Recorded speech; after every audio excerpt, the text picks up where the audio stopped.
Bismillahirrahmanirrahim. My dear friends and my living students, अस्सलाम वालेकुम। आज मैं आपको अपनी एक न्यू यूट्यूब वीडियो में दिल की गहराइयों से वेलकम करता हूँ। आज मैं एक नए टॉपिक के साथ आप सबके सामने हाजिर हूँ। आज का टॉपिक बताने से पहले मैं आपको रिक्वेस्ट करूँगा कि काइंडली मेरे चैनल को लाइक करें, सब्सक्राइब करें और ज़्यादा से ज़्यादा उसको शेयर करें। और वॉच टाइम बहुत इम्पोर्टेंट है मेरे चैनल को मोनेटाइज करने के लिए। आई होप कि आप लोग हेल्प करेंगे कि मेरा चैनल जल्द से जल्द जो है मोनेटाइज हो जाए। आज जिस टॉपिक पे हम लोग डिस्कस करने वाले हैं वो टॉपिक बहुत इम्पोर्टेंट टॉपिक है बिजनेस के हवाले से। टॉपिक का नाम है बिजनेस टाइप्स एंड स्वॉट एनालिसिस। जी हाँ, आज का टॉपिक है बिजनेस टाइप्स एंड स्वॉट एनालिसिस। इसको स्वॉट एनालिसिस भी कहते हैं, स्वॉट एनालिसिस भी कहते हैं, मगर मोस्टली इसको स्वॉट एनालिसिस कहा जाता है। तो आज हम डिस्कस करेंगे बिजनेस की टाइप्स को और स्वॉट एनालिसिस को। तो आपको पता है कि किसी भी टॉपिक को शुरू करने से पहले मैं 2 लाइनों से अपने टॉपिक को डिस्कस करता हूँ। तो आज की 2 लाइनें बहुत गहरी लाइनें और सच्ची लाइनें हैं। किसी ने कहा था, जब तक बिका न था कोई पूछता न था, जब तक बिका न था कोई पूछता न था, तुमने मुझे खरीद करके अनमोल बना दिया। कितनी गहरी लाइनें हैं कि किसी ने खरीद करके अनमोल बना दिया। आज हम लोग टॉपिक पे डिस्कस करेंगे इंशाल्लाह। टॉपिक है बिजनेस टाइप्स एंड स्वॉट एनालिसिस। स्वॉट एनालिसिस एक ऐसा टॉपिक है जो कि मैं लाइव वीडियो में थोड़ा बहुत डिस्कस भी कर चुका हूँ आपके साथ, मगर स्वॉट एनालिसिस को फर्दर समझने के लिए हमें पहले बिजनेस टाइप्स को एनालाइज करना पड़ेगा। बिजनेस टाइप्स कौन सी होती हैं? बिजनेस की 3 मेजर टाइप्स होती हैं। There are 3 major types of any business. 3 टाइप्स हैं बिजनेस की। पहली है सोल प्रोप्राइटरशिप।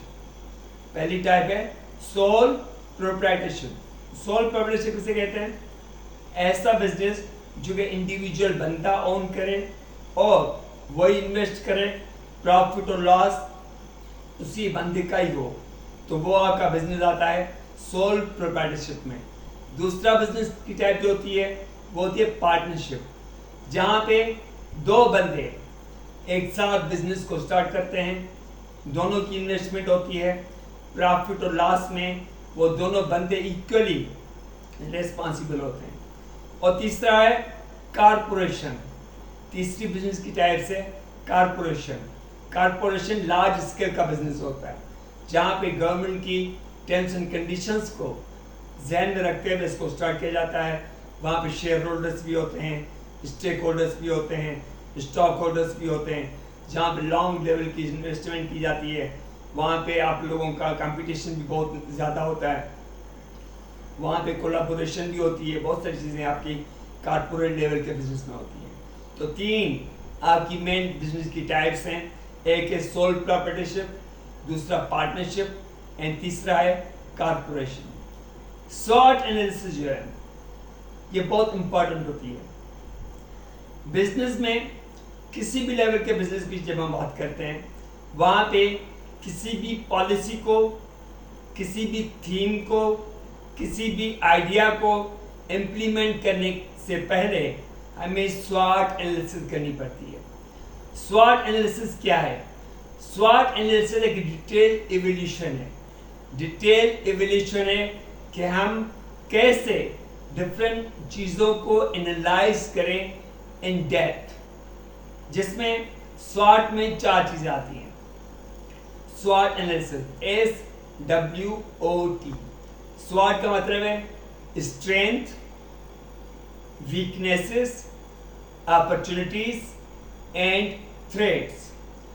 जी हाँ, 4 मेन कैटेगरीज आती हैं SWOT एनालिसिस में कि हमें स्ट्रेंथ को, एस मीन्स स्ट्रेंथ हमारे बिजनेस की किस कैटेगरी की है।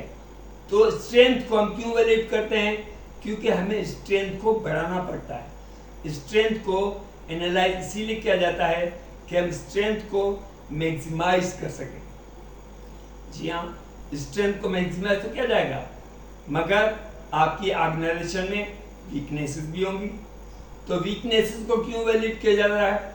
वीकनेसेस को वैल्यूएट करने का मतलब ये होता है कि हम कैसे रॉन्ग पैरामीटर्स जो अभी हमारे ऑर्गेनाइजेशन के हैं, जो हमारे ऑर्गेनाइजेशन को डिक्लाइन मोड पे लेके जा रही हैं, तो वीकनेसेस को कैसे मिनिमाइज करें। वीकनेसेस मिनिमाइज की जाती हैं और स्ट्रेंथ मैक्सिमाइज की जाती है। ये स्ट्रेंथ और वीकनेसेस ऑर्गेनाइजेशन के इंटरनल पैरामीटर्स होते हैं। स्ट्रेंथ और वीकनेसेस ऑर्गेनाइजेशन के इंटरनल पैरामीटर्स होते हैं और ये internal parameters fully controllable parameters हैं, वो ऑर्गेनाइजेशन के अपने हाथ में होते हैं। 2 और पैरामीटर हैं, एक है अपॉर्चुनिटीज एंड थ्रेट्स, जो कि ऑर्गेनाइजेशन के नहीं है, ये एक्सटर्नल पैरामीटर्स कहलाते हैं, जो कि नॉन कंट्रोलेबल पैरामीटर्स भी कहलाते हैं। इसमें क्या करना पड़ता है? हमें मैक्सिमम अपॉर्चुनिटीज को, एक्सटर्नल अपॉर्चुनिटीज को अवेल करते हैं और थ्रेट्स जो है इसको ओवरकम करने की कोशिश करते हैं। अपॉर्चुनिटीज कौन कौन सी होती हैं? अपॉर्चुनिटीज में इन्वेस्टमेंट के पैरामीटर्स भी हो सकते हैं। अपॉर्चुनिटीज में आपकी ऑर्गेनाइजेशन कोलैबोरेशन में भी आ सकती हैं, और भी बहुत सारी अपॉर्चुनिटीज जो आपके बिजनेस को एक पॉजिटिव पैरामीटर की तरफ लेके चले। और थ्रेट्स जिसमें हम कॉम्पिटिटर्स को फोकस करते हैं कि कैसे हम कॉम्पिटिटर्स को कोलैबोरेटर बनाने की कोशिश करें कि थ्रेट्स आपकी ऑर्गेनाइजेशन में कम से कम हों। तो SWOT एनालिसिस किसी भी लेवल के बिजनेस को इंक्लाइन भी करती है, डिक्लाइन भी करती है। फिर वो बिजनेस आपका इंडिविजुअल लेवल का हो, पार्टनरशिप लेवल का हो या कॉर्पोरेट लेवल का हो। SWOT एनालिसिस प्रॉपर होगी तो बिजनेस इंक्लाइनिंग मोड पे होगा। अगर SWOT एनालिसिस प्रॉपर नहीं होगी तो बिजनेस डिक्लाइनिंग मोड पे आएगा। तो SWOT एनालिसिस को डिटेल में, SWOT एनालिसिस को अप्लाई करने वाले प्रोफेशनल्स होते हैं, वो बाकायदे प्लानिंग करते हैं, बैठते हैं, मीटिंग्स होती हैं, सेमिनार्स होते हैं कि कैसे हम अपने बिजनेस को आगे लेके चलें, कैसे अपनी नई नई थीम्स को इनकॉर्पोरेट करें, कैसे अपने वीकनेसेस को मिनिमाइज करें। कभी कभार हमारे पास स्टाफ अच्छा नहीं होता तो वो भी आपकी वीकनेस की कैटेगरी में आता है। तो बहुत सारी चीज़ें हमारी आती हैं स्ट्रेंथ और वीकनेसेस में। तो ऑर्गेनाइजेशन को इंक्लाइन करने के लिए SWOT एनालिसिस बहुत इंपॉर्टेंट होती है। तो आज हमारा टॉपिक जो था वो यही था कि बिजनेस की टाइप्स को बताना और उसमें SWOT एनालिसिस क्या होती है उसको डिस्कस करना। तो बड़ा टॉपिक तो हमारे होते रहेंगे इंशाल्लाह। तो वंस अगेन मैं आपको रिक्वेस्ट करूँगा कि काइंडली मेरे चैनल को लाइक करें, सब्सक्राइब करें और जितना ज़्यादा हो सके उसको शेयर करें। तो आज के लिए यही टॉपिक था कि बिजनेस की टाइप्स कौन सी होती हैं और SWOT एनालिसिस किसे कहते हैं और SWOT एनालिसिस क्यों इम्पोर्टेंट होती है। तो इंशाल्लाह नेक्स्ट टॉपिक हमारा जो भी होगा उस पर डिस्कस करेंगे। तो हम अपने टॉपिक को किसी भी लाइनों के साथ ख़त्म करते हैं।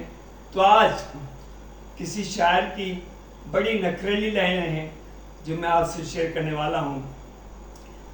किसी ने कहा था उसकी काली आंखों में, उसकी काली आंखों में अंतर मंतर सब, उसकी काली आंखों में है अंतर मंतर सब, चाकू वाकू छुरियां बुरियां खंजर मंजर सब। उसकी काली आंखों में है अंतर मंतर सब, चाकू बाकू छुरियां बुरियां खंजर मंजर सब।